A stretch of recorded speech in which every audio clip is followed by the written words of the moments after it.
இந்தியாவோட ஒட்டுமொத்த பொருளாதாரத்தையே எந்த ஒரு பொருளையும் தயாரிக்காம அசால்ட்டா பின்னாடி இருந்து கண்ட்ரோல் பண்ற ஒரு ரகசிய சாம்ராஜ்யம் இருக்குன்னு சொன்னா உங்களால நம்ப முடியுமா? எந்த விதமான ஆரவாரமும் இல்லாம அமைதியா வேலை செஞ்சு 40% மேலான லாபத்தை அள்ளி குவிக்கிற ஒரு மாபெரும் நெட்வொர்க் இது.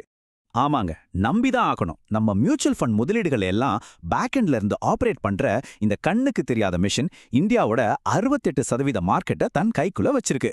நாம இன்வெஸ்ட் பண்ற ஒவ்வொரு ரூபாய்க்கும் இவங்க தான் பொறுப்பு. ஆனா இப்போ யாராலையும் அசைக்க முடியாதுன்னு நினைச்ச இந்த கோட்டையில ஒரு சின்ன விரசல் விழுந்திருக்கு. கொஞ்ச நாள் முன்னாடி 875 ரூபாயில இருந்த இவங்களோட பங்கு விலை இப்போ 738 ரூபாய்க்கு சரிஞ்சிருக்கு. இது நம்மள மாட்டிவிட போற பெரிய வலையா, இல்ல அமைதியா லாபத்தை அள்ளி கொடுக்க போற ஒரு ரேர் சான்ஸா? இத பத்தினா நாம இன்னைக்கு டீகோட் பண்ண போறோம். ஸ்கிப் பண்ணாம தொடர்ந்து கேளுங்க, ஏன்னா இதோட உண்மை உங்களை கண்டிப்பா ஆச்சரியப்படுத்தும். பகுதி 1, கண்ணுக்கு தெரியாத சந்தை கட்டுப்பாட்டால. சரி, இவங்க அப்படி என்னதான் பண்றாங்க? நாம எல்லாரும் SBI, HDFCன்னு பெரிய பேர்கள்ல இன்வெஸ்ட் பண்றோம் இல்லையா? ஆனா அதுக்கு பின்னாடி அந்த டேட்டாவெல்லாம் பத்திரமா ஹேண்டில் பண்றது இந்த கேம்ஸ் தான். இந்தியா மார்க்கெட்ல இவங்களுக்கு போட்டியா இருக்கிறது கேஃபின் மட்டும்தான். இது ஒரு ஸ்ட்ரிக்டான டுவோபோலி. அதாவது நம்ம ஃபைனான்ஷியல் ஹைவேல இருக்கிற ஒரு டோல்கேட் மாதிரி இவங்க செயல்படுறாங்க. ஒவ்வொரு முறை பணம் உள்ள வரும்போதும் சிம்பிளா சொல்லணும்னா இவங்களுக்கு ஒரு கட் போய் சேர்ந்துரும். பகுதி 2, 4 பிரம்மாண்டமான கோட்டைகள். இப்போ உங்களுக்கு ஒரு கேள்வி வரலாம். இவ்ளோ லாபம் இருக்குன்னா ஏன் வேற யாரும் புதுசா ஒரு கம்பெனியை ஆரம்பிச்சு இந்த மார்க்கெட்டை பிடிக்க கூடாது? அங்கதான் இருக்கு இவங்களோட 4 பிரம்மாண்டமான கோட்டைகள். முதல் விஷயம் ஸ்விட்சிங் காஸ்ட். ஒரு பெரிய AMC இவங்களை விட்டுட்டு வேற சிஸ்டம்க்கு மாறணும்னா பல மில்லியன் கஸ்டமர் டேட்டாவை மாத்தணும். அதுல ஒரு சின்ன தப்பு நடந்தாலும் அவ்வளவுதான். ரெண்டாவது செபியோட ரொம்ப கடுமையான ரூல்ஸ். மூணாவது நெட்வொர்க் எஃபெக்ட். இவங்க கிட்ட எவ்வளோ டேட்டா வருதோ அந்த அளவுக்கு இந்த சிஸ்டம் இன்னும் ஸ்ட்ராங் ஆகுது. நாலாவது அண்ட் மோஸ்ட் இம்பார்ட்டன்ட், இவங்களோட பிரம்மாண்டமான சைஸ். இந்தியாவோட டாப் 15 மியூச்சுவல் ஃபண்ட் நிறுவனங்கள்ல 10 பேர் இவங்கள தான் யூஸ் பண்றாங்க. இதனால இவங்களுக்காகிற செலவு குறைஞ்சு லாபம் சும்மா எகிரி அடிக்குது. இந்த ஏகபோக உரிமையை யாராலும் அசைக்க முடியாதுன்னு தான் எல்லாரும் நினைச்சாங்க. ஆனா இங்க தான் ஒரு ட்விஸ்ட் இருக்கு. தொடர்ந்து கவனிங்க, ஏன்னா அடுத்த பகுதி உங்களை நிஜமாவே யோசிக்க வைக்கும். பகுதி 3, வளர்ச்சி ஏன் குறைகிறது? இவ்ளோ பெரிய கோட்டையா இருந்தாலும் ரீசெண்டா இவங்களோட ரெவென்யூ growth வெறும் 5% சரிஞ்சிருக்கு. ஏன் தெரியுமா? பெரிய AMCகள் எல்லாம் ஒன்னு சேர்ந்து இவங்களுக்கு கொடுக்கற கட்டணத்தை குறைச்சிட்டாங்க. அதாவது கேம்ஸ் அதே அளவு வேலையை செஞ்சாலும் லாபம் கம்மியா தான் கிடைக்குது. இதனால வளர்ச்சி வேகம் 27%லிருந்து 7%மா குறைஞ்சிருச்சு. அது போக சம்பள உயர்வு, புது டெக்னாலஜி செலவுகள்னு இவங்களோட லாப வரம்பு ரொம்பவே பாதிக்கப்பட்டிருக்கு. ஒரு நிமிஷம், இப்போ இந்த எக்ஸ்பிளைனரை பார்த்துட்டு இருக்கீங்களே, உண்மையிலே சொல்லுங்க, இவ்ளோ காலமா நீங்க கட்டுற SIPகளை பின்னாடி இருந்து ப்ராசஸ் பண்றது இந்த நிறுவனம் தான் உங்களுக்கு இதுக்கு முன்னாடி தெரியுமா? இல்ல இப்போதான் ஃபர்ஸ்ட் டைம் கேள்விப்படுறீங்களா? கீழே கமெண்ட்ல சொல்லுங்க, நாங்க ஒவ்வொரு கமெண்ட்டையும் நிஜமாவே படிக்கிறோம். அப்படியே இந்த அனாலிசிஸ் உங்களுக்கு பிடிச்சிருந்தா அந்த லைக் பட்டனை தட்டி விட்டுருங்க. அது உங்களை மாதிரி இன்னும் பல பேருக்கு இந்த விஷயத்தை கொண்டு போய் சேர்க்க ரொம்பவே ஹெல்ப் பண்ணும். பகுதி 4, மறைக்கப்பட்ட நிதி இயந்திரம். வெயிட்டு, வளர்ச்சி குறையுதுன்னு சொன்னேன் இல்லையா? ஆனா இந்த டேட்டாவை பாருங்க, இது ஒட்டுமொத்த பார்வையும் மாத்த போகுது. இவங்களோட ROE சுமார் 41%. கம்பெனிக்கு கடனே இல்ல. கையில 800 கோடி ரூபாய்க்கு மேல கேஷ் வச்சிருக்காங்க. அது மட்டும் இல்லாம 72% பணத்தை முதலீட்டாளர்களுக்கு டிவிடெண்டா கொடுக்குறாங்க. இது எப்படி சாத்தியம்? ஏன்னா இது ஒரு அசட் லைட் பிசினஸ் மாடல். எந்த ஒரு பெரிய ஃபேக்டரியோ மிஷினரியோ தேவையில்லை. எல்லாமே வெறும் சாஃப்ட்வேர் அண்ட் டெக்னாலஜி தான். இப்போ இத கொஞ்சம் யோசிச்சு பாருங்க.